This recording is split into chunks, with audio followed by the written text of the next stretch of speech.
Hi, good day. My name is Raymond, and I'm here in London, and it is Thursday, Thermo Thursday. And I say thermo because, in fact, for a change, can't really see it from here, the sun is shining. So this is going to be quick because when the sun shines in the UK, you better get outside and get into it, otherwise you might blink and then you missed it. So, but yeah, I mean, basically, I'm definitely a solar being. That's my food of preference. That's where I happen to be. But then you say, well, why do you live in the UK? Well, it just happens to be that way. But here I am, and coming to you to share with you a rather key point about basically, what do we feed ourselves? What do we feed ourselves as far as information? What do we feed ourselves as far as food? What do we feed ourselves as far as, as faith, belief, spirituality? Good stuff in, good stuff out, or is it garbage in, garbage out? Which leads me to another kind of a key point. Recently around the world there has been a massive demonstration against Monsanto, who basically have been, pushing their GMO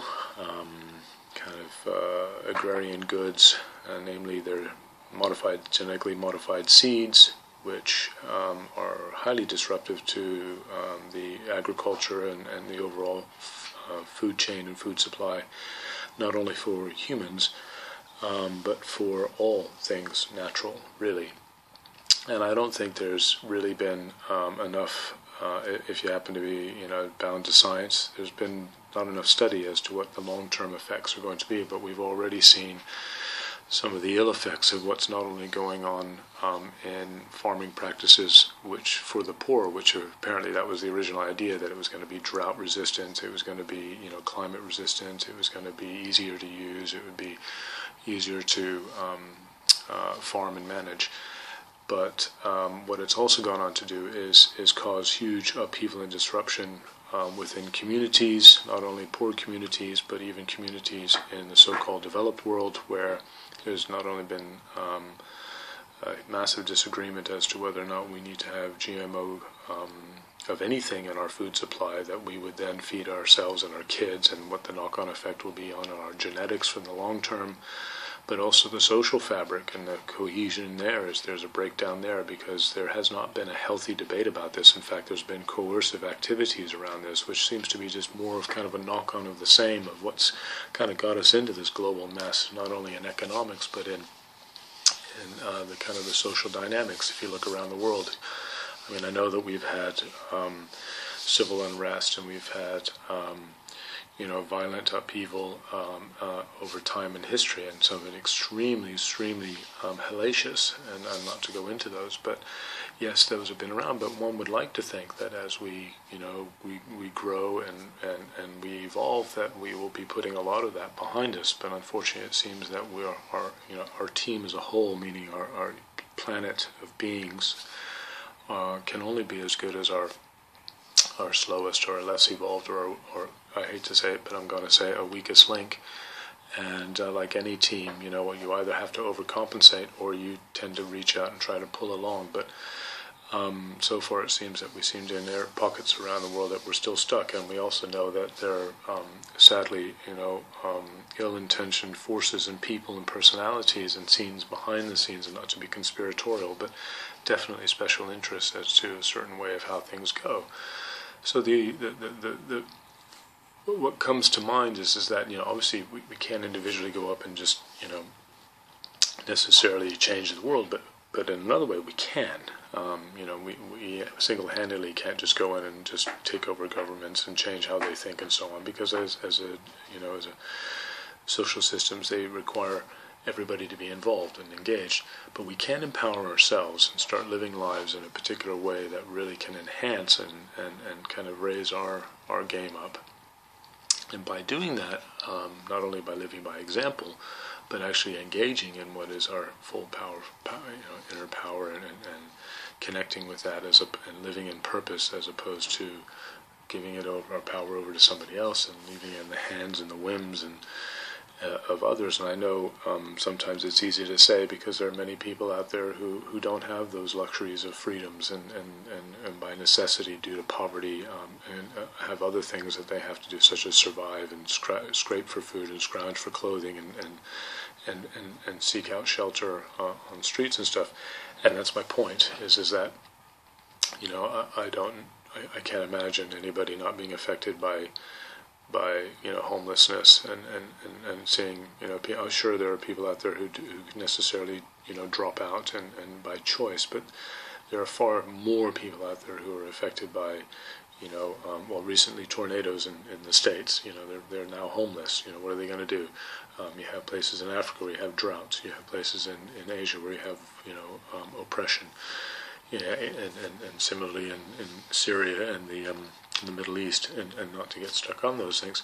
So coming back to what can we feed ourselves? I mean, yes, we live in an information age, and so, you know, we can have information overload, but there are certain things in place that one can do. And to go literally as to what we feed ourselves nutritionally, you know, GMO, back to Monsanto, the genetically modified food is now within our food supply that you can go buy off the shelf. But the question is, how are we going to know about these things? How are we going to be able to plug in? To live empowered lives is about being also well informed. And there are simple systems in place. And that brings me to the barcode. Now, I'm not suggesting that we as people be barcoded, God forbid, because that's a horrific thought in itself. What I am saying is be informed is, key question is, how many of us, I mean, I know for the longest time didn't know, how many of us know how to read a barcode? And, you know, we just scan it, or we have, you know, Q codes that we use, that we scan with our mobile phones. I mean, these are, you know, kind of, mechanisms for convenience that we just kind of, you know, photographically just boom, snapshot it, upload it, and then we have information similar to the barcode. But the question is could we read it if we had to? And it's actually quite simple.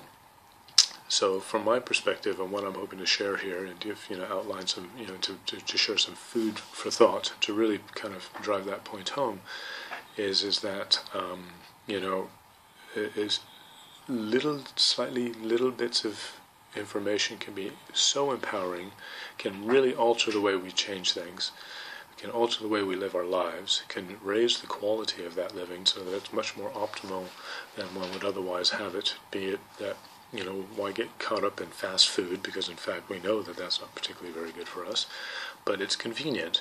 So why not use that level of convenience on the flip side and use it for good, such as making sure that you actually are ingesting things that are healthy for you, because the knock-on effect is surely positive, such as not having to go to the doctor in your later years because you've been living a particular lifestyle that's not particularly healthy for us. I mean, I'm not suggesting I'm any saint by any stretch of the means. I'm not. I mean, I could sleep more, I could eat better, I could less sugar, less caffeine, whatever, chocolate, you know, all those things. But I think, you know, being more aware and more informed is very, very important. So, you know, I'm not for fast food, even though I like to be able to make my food quickly, but I also want it to be healthy. I'm much more for, you know, locally grown, slow food, healthy food, and, you know, and more so organic. I mean, not to, you know, be saying that, but definitely more junk-free, crap-free food is something that is, but similarly information, and is, you know, if you feed yourself garbage in your brain, you're going to have garbage out, and then who knows what kind of, activities one is going to do in the day. I mean, I come up with one example, the Twinkie defense. I mean, someone said, oh, I ate a pile of Twinkies and then I went and assassinated the mayor of San Francisco. I mean, we all know that you pile a bunch of sugar into your kids at the wrong time, just then they bounce all over the place, and that's why many parents now don't feed them candy, or there's certain products that they definitely don't. You know, Coca-Cola, not because I want to particularly, you know, accost any particular brands here, but the point being is that, like any of these things, we need to really pay attention to what we put into our bodies. And if you have these entities that have the power and the accessibility to actually promote much more beneficial goods, well then by all means, you know, we as a consumer and as public power base, you know, we are the ones who are actually the business. We have the power to leverage to say, hey, wait a minute, we want something that's a lot more higher quality and definitely much more better for us. and it's about being active and being informed and being empowered and being an active citizen or a member of society and a community. But it begins with ourselves. So on that note, don't get barcoded, don't get a tattoo unless of course you want to with a positive message. But really, sharing here, like I say, golden nuggets, not chicken nuggets, golden nuggets. Have a read in the article below. It really outlines the basic way of understanding a barcode, but even more so, click into what it is that you're really aligned with. What is maybe your purpose in life? Are you living the life fulfilled? Would you like to change? I know the economies around us and the world around us has really changed in ways that possibly many of us hadn't imagined, and we need to shift our game. We need to shift our mindset. We need to shift our participation level in that. So rather than lower the bar, let's raise the bar or keep it quite high, because then we rise to meet it. And so let's become more informed, and I'm right here with you. And there's a great community of people out there. But if you don't take the journey, you don't take the first step, there's no way of finding out something new. So I really encourage you, come join me on the walk of life and the road to prosperity, and let's lock arms and not just fight the forces of evil, but let's share the forces of good. So from me to you, from my heart to you, really would like to connect with you. So if there's a link down there, connect, click on it. If not, leave a comment and share this with others. Just that simple, kind of way of. If it's as simple as a barcode, it could be as simple as any other types of information that you feed yourself. So make it a great day. I'm going to go out and get me some sunshine splashed on my face at least. And we'll see you in the next one. Take care. Bye. Thanks very much.